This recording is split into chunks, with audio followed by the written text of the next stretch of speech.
Hey, what's going on, y'all? Just wanted a quick word. I ain't gonna be before y'all too long. Hold on. Okay. But yeah, I ain't gonna be before y'all too long. I was just reading this morning. Um, you know, we when you think about a Christian, somebody that doesn't really know better, they'll probably say, you know, or I ain't gonna really say know better, but maybe in this, I guess, traditional mindset. What type of Christian are you? You know, um, are you Baptist, Methodist, um, non-denominational? Um, what else? What's the other ones? Pentecostal, Kojic, Lutheran, Calvinist.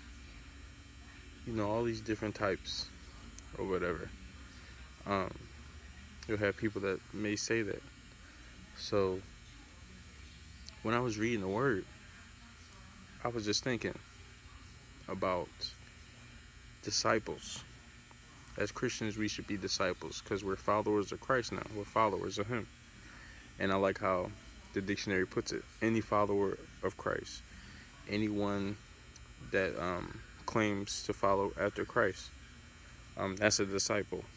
A disciple is also someone that learns. You know, the disciples was with Jesus; they were learning. And I was thinking, you know, as a follower of Christ, we should be at the feet of Jesus all the time, listening. You know, not. It's like we can't physically do it, obviously, but you can see yourself when you get in His Word, get in His presence. You sitting at the feet of the Lord. You know, you learning. This is what Jesus did, or this is what God is saying. You know what I'm saying? So you're sitting at His feet and you're learning. You're learning. He's pouring into you. You're getting revelation, and it's like, oh. So you see that um, as a disciple, and it makes me think of Luke chapter 10, verses 38 through 42, um, with Mary and Martha. Um, and it's so funny because um, it says right here, now it happened as they went that he entered a certain village, and a certain woman named Martha welcomed him into her house. And she had a sister called Mary, who also sat at Jesus' feet and heard his word.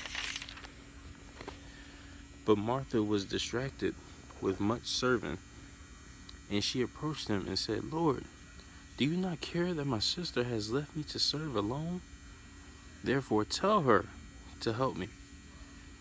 And Jesus answered and said to her, Martha, Martha.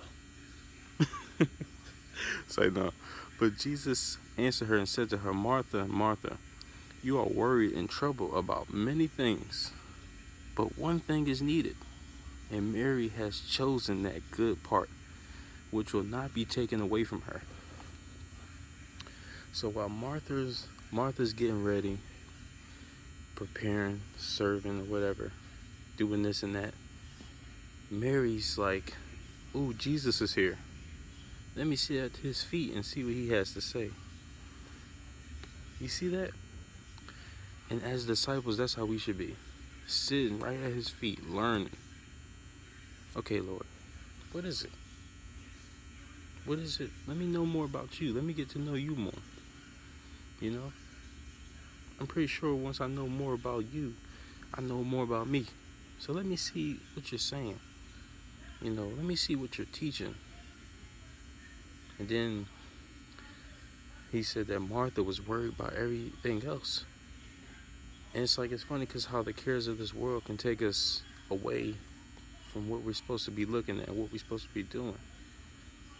And then you have some of those people that's just like, Jesus, what is it? I don't want to lean on my own understanding. What is it that you're saying? Let me acknowledge you in all my ways. What is it that you're saying? I'm sitting at your feet. I want to learn, Lord. That pure heart. I want to learn. Let me hear what you're saying. So, you know, I just wanted to encourage, sit at his feet.